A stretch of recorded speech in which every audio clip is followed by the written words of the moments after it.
When we can embrace that perceiving part of our personality, we can really dial up our ability to improvise in the moment, enjoy surprises, and to go with the flow.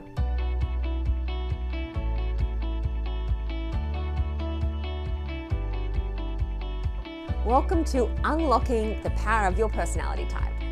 I'm your host, Samantha Mackay, lead trainer at Truity, certified coach and trainer, and long-time believer in the power of using personality type for personal growth.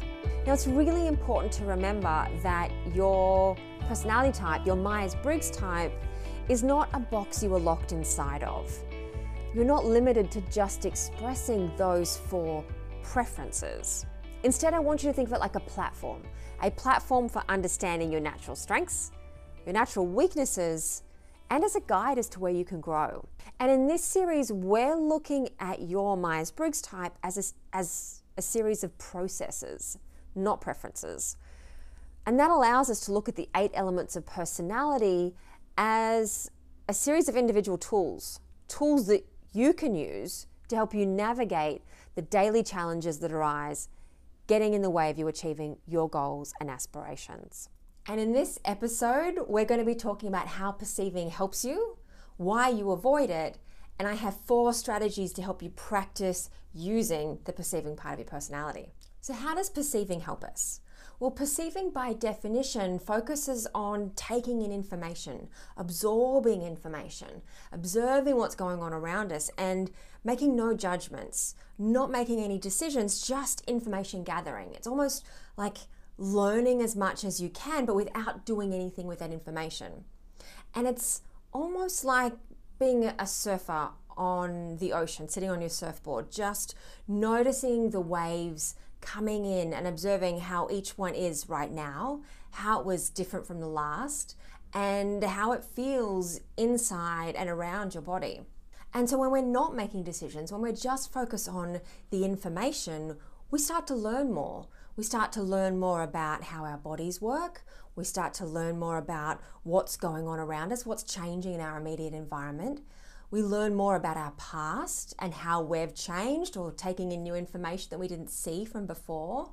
We learn more about our future and what might happen and making connections about what might be. We also start to see more ideas, more opportunities, and more potential experiences. Because when we're not cutting off options before they arise, it means we get more options, we have more choices, we have more information to play with before we have to use it. And so that in turn helps us be more comfortable to go with the flow, knowing that opportunities will continue to come. There will always be more opportunities. So if we miss this one, it's okay. We might jump on this one because it looks good. And so the question I have for you here is, how would being open to new information or new experiences help you today? So why do we avoid perceiving? Well, perceiving by its very nature is about taking in information, about not doing anything with it. And when we do so, when we're just gathering information, it can be like a tsunami of data washing over us. And it can be too much. It's overwhelming. We don't know how to deal with all this data simultaneously unless we have some frameworks or ability to do so. And so when we're overwhelmed by information, we find ourselves withdrawing from the world to quiet spaces where we're not going to be taking new information in, where we're protected from that, allowing us to process what we have. And we can also be able to practice in using perceiving because many of us live in worlds where structure and routine are rewarded, where we're praised for being on time to things, doing things in a certain order, getting everything done on our to-do list, and living a structured and ordered life. And yet perceiving requires us to let go of plans and let go of to-do lists and just follow our instincts and go with the flow. And for many people, that feels like something that can't be trusted, that feels uncomfortable and unreliable. And so we're encouraged to avoid using it. And by its very nature, perceiving requires us to be observant and to listen and to notice and respond to our instincts and trust our own sensations around what to do next. And when we're constantly distracted, by notifications and social media and phones and smartwatches and devices that just tear our attention away, and we have some of the shortest attention spans we've ever had in history, it's very hard to stay attuned to what's going on and therefore build a skill in trusting our own instincts and trusting ourselves. And that is one of the challenges of going with the flow, is trusting someone else and in trusting ourselves, because there is a certain comfort in having a plan, in having certainty over what's going to happen, because we can't predict the future. The future is truly unknown. It is unpredictable, and life is all about change, and perceiving prepares us for that. It prepares us for the unpredictable. And yet the unknown often terrifies us, and we feel if we have plans, if we've made decisions, if we've cut off all our options, then we're going to be better prepared for whatever that future brings. And that's simply not true, because perceiving allows us to be able to be in that moment, to be in whatever life throws at us, and trust that we can respond appropriately, that we have the skills and ability to do what will need to be done when the time arises, to know that we'll get everything done, even though it doesn't get done in a certain order or a certain way, or in a way that makes sense to anyone else. So the question I have for you here is, in what way does new information or the unknown feel overwhelming to you right now? And why might you be avoiding embracing uncertainty? So let's talk about how we practice perceiving. How do we start to build skill in this? And again, it's not new for you. You have skill in this already. We just want to figure out how we can dial it up more to trust this part of ourselves. So the 4 strategies I have for you are observe, flex, flow, and wait. Let's start with observe. Observing is all about noticing what's going on around you, what's going on within you, what's going on for other people, and not making any decisions. We're just information gathering. We're just being curious. So the first thing is just pay attention to what's going on in the room you're in right now, and whatever that space is. What can you see? What can you hear? What can you smell? What can you feel? And then do the same inside your body. Tune into your inner sensations. Can you feel your heartbeat? Can you feel things on your skin? What part of your body feels cold? What part feels numb? What part feels warm? Any parts that are buzzy? And just sense what your body might be trying to communicate to you at the moment. And then we want to do the same with people. So when someone asks you for something or asks you for your opinion or to make a decision, hold off from giving it to them. Instead, ask questions. Get curious about what they know and what they feel and what they're observing, and aim to gather more information from that person first. And then also observe and notice the decisions that other people make, and notice the behaviors that follow those decisions and what's important to that person based on what they choose to do or not choose to do. Next is flex. And with flex, we're going to embrace the love of process and enjoying doing things without knowing what the end result is, without a plan, without a destination.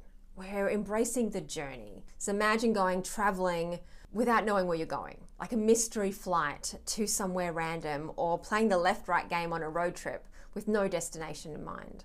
Instead, we're going to apply that to our day. Now, let's imagine you have 5 things on your to-do list, and you might normally have a system for prioritizing and knowing which one that you should do first. I want you to throw that process out the window. Keep your to-do list. Instead, look at it and go, where is your excitement? Which one is energizing? Which one feels playful? Which is the one of these things that you want to do? And if it's none of those things, that's great. Do the thing that your instinct and your body and your experience is telling you to do. Follow the flow, follow the fun, follow the excitement and the energy. And keep on doing that. The moment you notice that energy shift to doing another task, then immediately switch over to doing the other task. And trust that at the end of the day, you will have completed everything that you need to, that everything would have happened exactly as it's meant to, even if it doesn't look like an end result, even if it hasn't followed a logical, clear path. And I would love it if you could give yourself time every day to do whatever it is that you want to do, to give yourself permission to just be in the moment, go with the flow and have some fun, without a plan, without a sense of responsibility, without a sense of must do or have to or should do. Just what does I feel like doing right now, and allow yourself to do that thing, even if it's just for 30 minutes. Because perceiving is all about responding to that attention and responding to things that are changing in the moment. And here we're practiced responding to changing to our own instincts and our own energy. And the more comfortable we get with that, and the more practice we have with that, the more we trust ourselves and trust ourselves to respond to bigger changes as they arise. So next is flow. And with flow, we're being spontaneous, we're improvising, and we're saying yes to any or all requests or suggestions that come up. And we're allowing ourselves to just be unproductive, to enjoy life, to let go of expectations and requirements and responsibilities, and just say yes and see what happens. So have a no plan Saturday, a Saturday where if you want to call someone, you call someone. If you want to have a nap, you have a nap. If you want to say no to something you normally do, you go right ahead. It's allowing you to just be in the flow of the day and seeing what arises. It's about giving yourself time to notice what's going on around you and within you, and just see where that takes you. And you can apply this to a vacation. Pack at the last minute, book a last minute flight, and hire a car and just go. No accommodation booked, no idea of what you're going to be doing.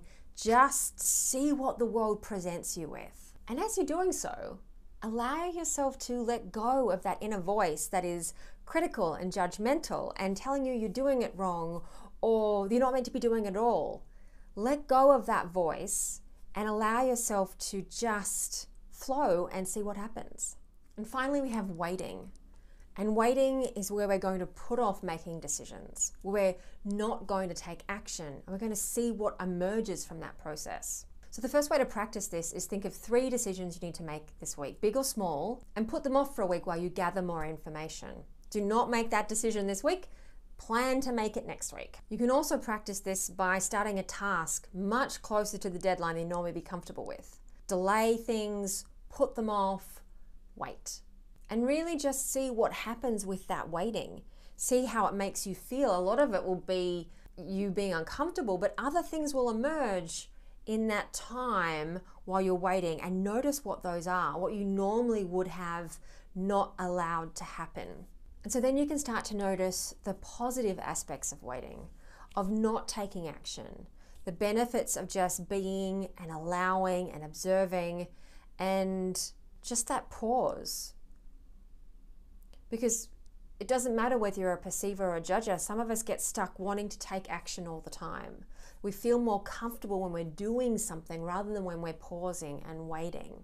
And this is something I've had to spend a lot of time learning this year, is waiting, is just waiting for time to pass, waiting for other people to process information, waiting for me to process information. And at times it's really painful to feel like you can't do anything, and yet there have been a lot of benefits that have emerged from doing nothing, for what appears like doing nothing, but is actually still a lot of learning going on. And so those are my 4 strategies to help you practice perceiving. Observe, flex, flow, and wait. And so my question for you is, in this moment, right now, what is the one thing you really want to do?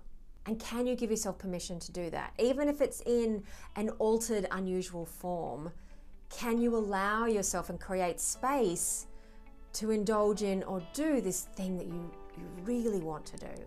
And I'd love to hear what your one thing was, and if you gave yourself permission to do it, how did it go? Let me know in the comments below. So this is the last episode in this 8-part series. I hope you've enjoyed learning about how to balance out and develop different parts of your personality. If you have just been watching the videos that correspond with your type, you might want to go back and watch the ones that don't correspond. You'll find them uncomfortable, but that can be where some of the benefit lies.